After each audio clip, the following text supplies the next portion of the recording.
Thanks for having me, and thank you all for coming to this first talk of the day. But by the way, how can I use the pointer? Okay. Would you be able to see this red dot? Okay, nice. So today I'm going to talk about this work that's hopefully will be posted soon. And it's collaborated with Rochen, who recently joined KITP as a postdoc, and with Vedika, who is also here now at KITP for the program.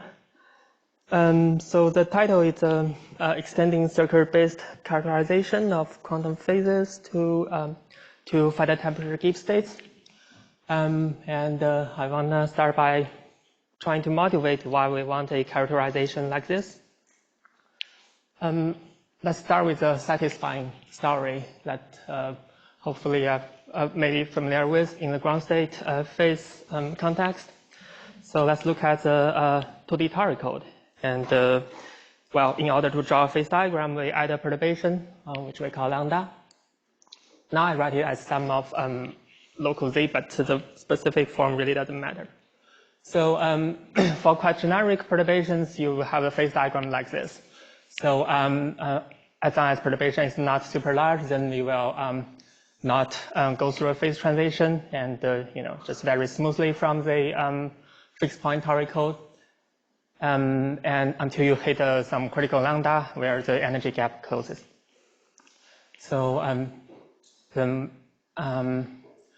okay, and let's look at maybe two states within this regime. We start by looking at the unperturbed state. The unperturbed state is exactly solvable. You can sit down and work out all its properties, maybe in a couple of minutes. And by looking at that solution, you can clearly make sense of pretty much all the universal properties of topological orders, just to name a few. For instance, they all have long-range entanglement, and they have topological degeneracy when put on a topologically non-trivial manifold, and they have like any excitations, or maybe in a more fashionable term, they have anomalies of one-form symmetries. It is nice, but in many-body physics, we do not care about a particular state. We care about properties that are shared by all states within a phase, which we already call universal properties. So how can this fixed point solution tell us about that? Well, then let's switch attention to another state in this phase. So generically, or actually even for this very seemingly innocent sum of sigma z perturbation, this other state with non-zero perturbation would be not exactly solvable.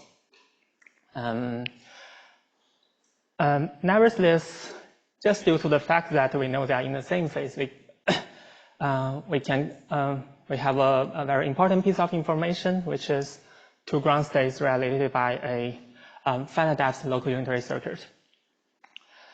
As it turns out, it's pretty much all you need. And just from the existence of such a connection, you can already conclude all the defining or maybe long-range properties of this other state, even though you couldn't solve it. For instance, you can make it very precise that this other state also has long-range entanglement and also has topological degeneracy and has a some form of so-called emergent one-form symmetries. Okay, that's a satisfying story, but now we switch attention to 4D Tari code, which we already encountered various times in this conference. So 4D Tari code is famously known for being a finite temperature topological order. So now I include both dimensions of perturbation and I include both dimensions of perturbations and temperature. And if either one is too large, you undergo a phase transition. So there is a critical non-C and critical TC. So let's play the same game. Let's first look at a simple point in this phase diagram, say the rho 1, which is a zero temperature unperturbed 4D toric code. Solving it is as easy as solving the 2D toric code, and we can again conclude, okay, it has long-range entanglement, it has topological degeneracy, and it has now a two-form symmetry, a set of two-form symmetries. But then we run into a problem. How can this tell us about some generic state chosen from this presumed phase of topological order? Since they are in the same phase, you may expect, okay, physically, it should still be some long-range entanglement and topological degeneracy and also some form of emergent symmetries, but without a circular connection, you really cannot conclude that. And even before concluding that, it's even non-trivial to make sense of those terms, just because this other state, rho 2, is a mixed state with finite entropy density. So given the previous story on the ground state phase, it's natural to ask, okay, can we come up with a circular type characterization that connects to and allow me to transport properties from rho 1 to rho 2? And the answer is yes, and that's what I'm going to talk about in this work. So before stating the answer, let me first, just for the sake of comparison, let me first review the counterpart conclusion in ground states, which is formally known as quasi-adiabatic theorem, or quasi-adiabatic continuation, done by Hastings and Quinn. So the statement is the following: in the space of ground states, if two states are connected by a path along which the Hamiltonian's energy gap remains open, then there exists, and you can explicitly write down a local unitary, a short-time local unitary evolution U, such that one state is exactly transformed into the other. And in this work, we want to give a very similar claim for Gibbs states. In the space of local Hamiltonian Gibbs states, and if you pick two Gibbs states such that they are connected by a path along which a certain notion of correlation length remains finite, then we are able to write down explicitly either a local channel circuit or a Lindbladian evolution that connects two states into each other. We can write down a pair of evolutions that connects two states into each other. And this is important because channel circuits are not reversible operations. A few quick remarks. So for ground states, the theorem is based on energy gap. And it is proven that energy gap in context of ground states implies decay of correlation. For Gibbs states, it's not so clear it was like analog of energy gap. And so in our construction, like correlation length shows up instead as an indicator of barrier. And another remark which I will go back to later is our notion of correlation length is kind of special. In particular, it will be finite even in other phases like topological order and discrete symmetry breaking order. So that means this construction will continue to work in those other phases. Okay, and this is a plan for the rest of the talk. I will first do some notational preparations, and then I will spend some effort explaining our notion of correlation length, or our notion of clustering of correlation, and further how we expect it to behave in various physical settings. And I will formally state the result. Actually, we have two results.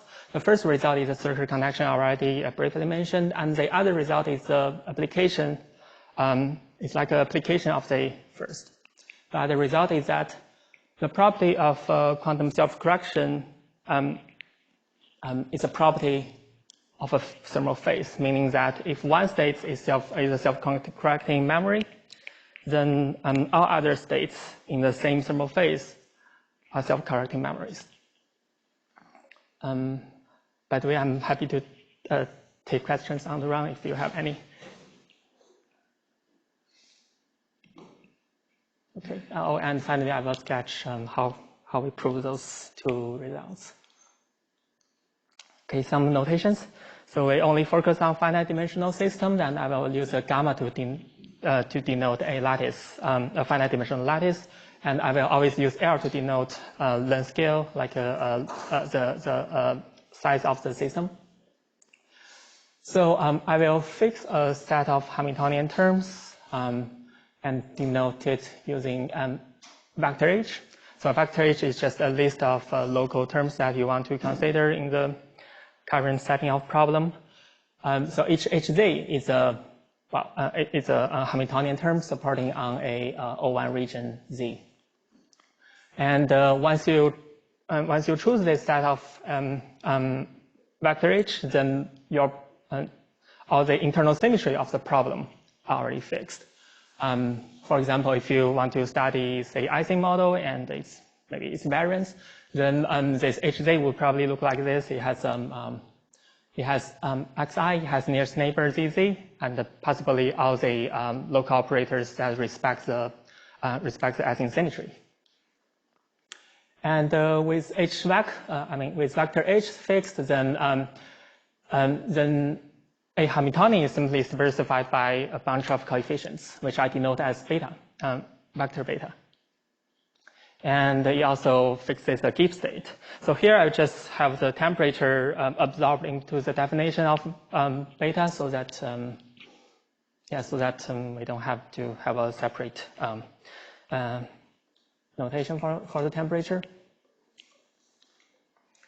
And we're going to connect states with local channel circuit in case that's something not very familiar to you. It looks like this in 1+1D. So it is very similar to local unitary circuit, except that, well, now each gate is a quantum channel. It's a local quantum channel rather than a unitary conjugation. A unitary operator. So physically, their biggest difference compared to local unitary circuit is that they are not invertible in general, even though later our construction do have some notion of like reversibility. And a standard notion of like measuring locality of a circuit is through what we call range. It's like depth times the largest gate diameter, and its importance comes from it bounds all the light cone size within a circuit. And with some hand-waving continuous time version of those discrete circuits are local Lindbladian evolutions. Okay. And now I will start defining correlation length, our notion of correlation length. So consider a tripartition like this. Here A is a small system. A is a small compact region, B is a buffer region surrounding A, and C just denotes the rest of the system. So since this partition will be used multiple times, I will give it a name, which is annulus tripartition. I measure correlation between A and C using the following thing, which I call covariance. So first I define this cursive A. It is the operator algebra generated by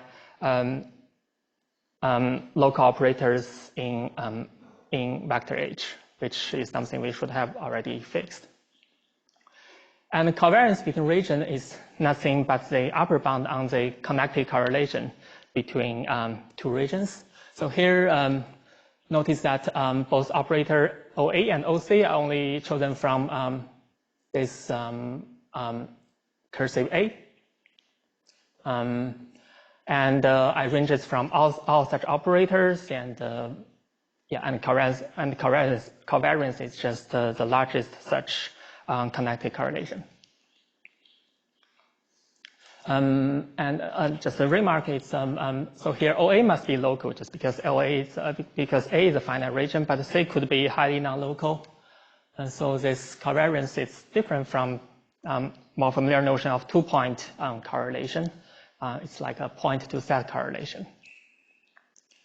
And when we see correlation decays, or maybe when we see there is a finite correlation length, if the following holds, which is the covariance decays exponentially with respect to the distance between A and C for any annulus tripartition of the system. Okay, and here the f is some polynomial factor. Okay, maybe this way, f should be a factor that grows no quicker than polynomials of its argument. And we also gonna need a stronger notion of correlation decay, which we call stable clustering. Intuitively, Gibbs state satisfies stable clustering if its colorization length remains finite upon small enough perturbation to its Hamiltonian. And this is what it's saying. So delta beta is a perturbation, and as long as the largest term, the largest coefficient variation in delta beta is bounded by small delta, then we want clustering to hold. That's the content of stable clustering. Yes? Can you comment on the relationship between this clustering and the Markov length? This is really a correlation measure of like a two-party correlation. Markov length is kind of different. It's a measure of like locality of a correlation, meaning that whether correlation from one party is mediated through its buffer. Is that correct? Yeah, I think it's correct. Yeah. So you're saying like I could have infinite Markov length and still clustering of correlations, or like is there some? Yes, two are totally independent. You can have the other direction as well. I should be clear in the next slide.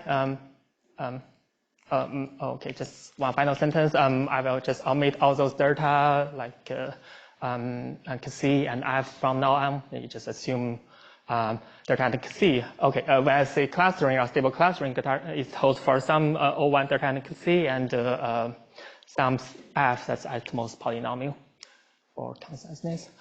And yes. Can you verify that there are phases which have stable clustering?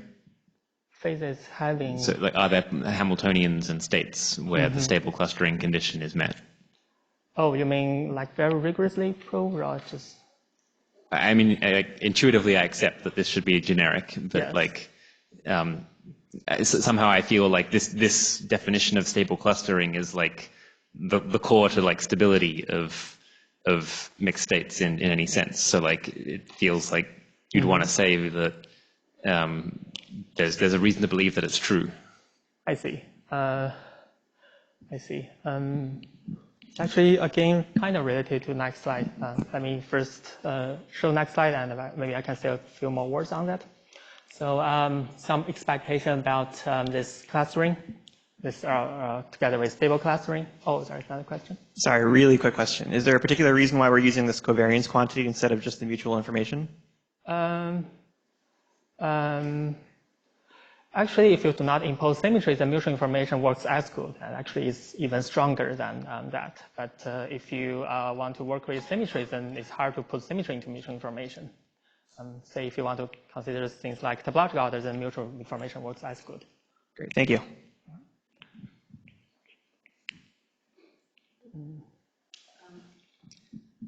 I don't understand. If you just impose some restriction on the difference between row AC and row A tensor row C, yes, would that be equivalent, or?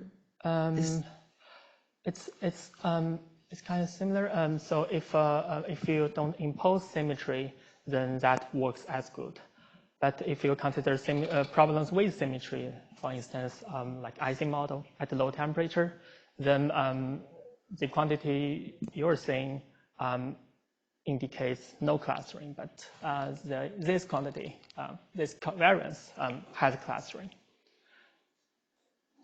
So the core, the important issue, the essence here is whether those energy density displays clustering. But if you only look at trace distance, then it's gonna capture all the operators, no matter, regardless of their symmetry. Yeah. Okay. Any further questions? Okay. So then let's, like David said, this is a core quantity. Our claim is based on this, so it would be good if we can provide some intuition on that. So in particular, when do clustering and stable clustering hold or fail? So first, where we expect it to hold, first high temperature phases, and this might be the only provable case that they are guaranteed to hold. But like I said, I also expect it to hold within symmetry breaking phases. For example, symmetry breaking of, spontaneous symmetry breaking of discrete symmetries. And why is that? Why they hold? Well, reason is other parameters have long-range correlation, but they do not belong to A, belong to this algebra. And maybe you can further ask, why do I expect them to hold? The intuition is just that we know symmetry, we know discrete symmetry breaking phases, they are stable to small disorder perturbation. It's purely a StatMech argument rather than grounded, rigorous mathematical proof. And further we expect, it to hold for topological phase. Okay, you may ask, topological phases, they have those large loop-loop correlations. Why they still satisfy clustering? The reason is we care only about annulus tripartition. And those topological non-contractible loops couldn't be fit into any annulus tripartition. And again, this just physical intuition. And it also needs to fail somewhere, otherwise I can connect any Gibbs space to any Gibbs space, which shouldn't happen. So first, I expect it to fail at phase transitions. If the phase transition has an order of 2 or more, then correlation length should gradually diverge when you try to hit the phase boundary. On the other hand, if the phase transition is just of first order, then you will see that stable clustering continues hold until you are exactly on the phase boundary. And that also stops you from crossing that boundary. And further, there are spontaneous symmetry of continuous symmetries. So here's the reason of, here's the clustering fails just because there are algebraic decay of correlations in due to Goldstone modes. So they shouldn't obey clustering. Yes. I had a question about your definition. So yes. It seems like it assumes that you have like a particular decomposition of your Hamiltonian into a sum of local terms. Mm-hmm. But I guess you could decompose it in many different ways. Is that an issue, or like do you have to assume that someone told you how to decompose into local terms? I see what you mean. Right. Let's see. Sorry? Go to the previous slide. Oh, okay. The definition. Definition page. No.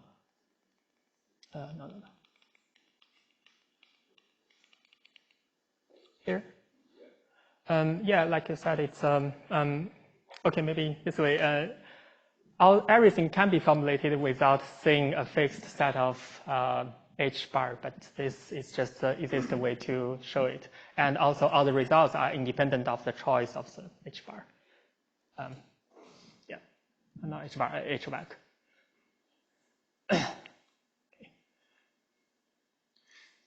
If you just wanted the phase diagram as a function of temperature, not Hamiltonian perturbation, would the version of stable clustering require Hamiltonian perturbations, or just?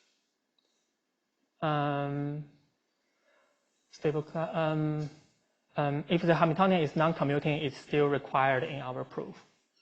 If it's commuting, then yeah, you're seeing the result that I don't need stable clustering. Okay, time is it? Right.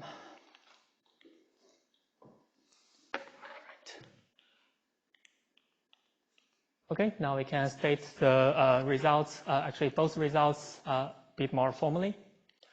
Result one is a circuit connecting, is a circuit connection within a thermal phase. So let's say this rho S is a single parameter family of Gibbs states. Yeah, it's a one parameter family of Gibbs states. So we have a commuting version of the theorem, which is if, okay, no, I start with the non-commuting version. I have a non-commuting version of the theorem, which is if stable clustering is satisfied by all states along the path, then I can explicitly write down some local channel circuits that transform one into, approximately transforms one into the other with the arrow up to epsilon. And this circuit has a locality that is at most polylog in L system size over epsilon error tolerance. And if the Hamiltonian terms are commuting, then I can do a little bit better. If the so first I can drop the stable clustering condition and use only clustering condition. If clustering is satisfied by every single rho S along the path, then we can write down a S-dependent continuous time linear Bloodian evolution, such that this evolution approximately transform initial state to the final one with a arrow, with a locality, with the invariant locality polylog L over epsilon. Okay, that's a statement of the first results. And our construction further have a very desirable property, which we call, which is called local reversibility. So what is that? At the intuitive level, the local reversibility is saying each gate action can be reversed. Each gate action can be reversed locally. And graphically, it means the following thing. Let's say we look at this circuit, if this circuit is locally reversible with respect to this input state, that means for any state, for any gate I pick, for instance, this, okay, it looks like yellow on this slide. For instance, this yellow one, I can find another gate, which we call green gate tilde, such that this yellow gate action upon the state at a time can be erased or undo by this green gate. And this holds for every single gate within the circuit. That's what we call local reversibility. So just emphasize that this isn't a property only of a circuit, it's a property of both the circuit and the input state. A circuit being locally reversible with respect to one state may not be so with respect to another. Locally reversible circuits has many nice properties as we as discussed in a different work. But here now let me just say the punchline that LR circuits or locally reversible circuits preserve all the long-range properties of its input state. Concrete statements could involve properties like topological degeneracy, Helmholtz symmetries, and their anomalies. So now with such a circuit constructed for Gibbs states, then we can really apply all those nice properties to, nice properties of the reversible circuit to understand those properties. Are you talking specifically about short depth circuits, or? Yes, specifically short depth circuit. Because, okay. For general circuits, that can be true. Actually, in the definition, it doesn't matter. The depth doesn't come in, but it's most useful if the circuit depth is low. But if the circuit is unitary, it's locally reversible, and yes. you can use, large circuits to generate any state. Right. You mean this statement, this punchline? Oh, indeed, yeah. For this punchline, it only holds for short depth locally reversible circuit. Yes. Yeah, I'll just state one concrete consequence of local reversibility, which is if a circuit is locally reversible, then you can write down another circuit that reverses the whole circuit, the previous circuit's action. Reason is simple. Since each gate can be reversed, then you just put all those reversal gates together, and then you get a circuit that brings you from the final state back to the initial state. Okay. And now I'm trying to, well, I will start stating the result too, but before that I need to rigorously define what I mean by self-correcting quantum memory. So first, what's the intuition? The intuition is that a Hamiltonian system is self-correcting if it is capable of preserving quantum information against influence from a low temperature thermal bath. And further, this preservation can last for a long time. And formally, and to state this intuition formally, we need to make some assumptions, some really minimal assumptions. So first, I assume the dynamics of the system together with the system-bath interaction can be modeled by some Lindbladian, satisfying some properties. So first, it's natural to think it's natural to require the Lindbladian is local or somewhat local, quasi-local.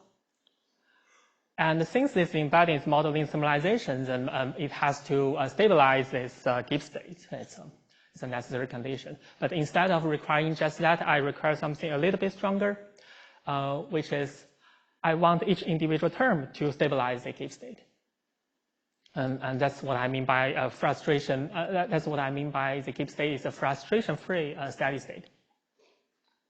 Okay, that's all assumption I need. With that, I can define quantum memory. I can define self-correcting quantum memory. I say a Gibbs state is a self-correcting quantum memory if for all the Lindbladians satisfying 1 and 2, and the following expression, the following inequality holds. Let me state this inequality in words. So it's just saying I can find a procedure of encoding and a procedure of decoding, such that if I encode some information into the system and I let it idle, and then I have it decoded using this decoding procedure, then the state I get is almost the same as the state I stored. It's very intuitive. What's the connection between epsilon and t? Epsilon is error and the t is time. Oh yeah, maybe. The system is self-correcting. How do you want epsilon to behave? Yeah, right. Good. Maybe. Yeah, maybe I should also put a parameter here. Maybe t epsilon self-correcting memory as parameter, but it's really only a self-correcting memory if epsilon is small and t is large. But the following result should be clear using that definition. So the result 2 is suppose pi is a 0 temperature Gibbs state of some topological code. You can think about for the Tori code if you want. And the statement of theorem is for any Gibbs state that is in the same phase as this pi, meaning that for any Gibbs state that is connected to this pi using a correlation decay path, it is this Gibbs state is a self-correcting memory. Furthermore, its memory time has a scaling. So if you say you want some small but non-zero epsilon, then you can have your information stored for a stretched exponential in system size long time. So here in our process, C is strictly smaller than 1, but I guess physically people would expect a larger scaling.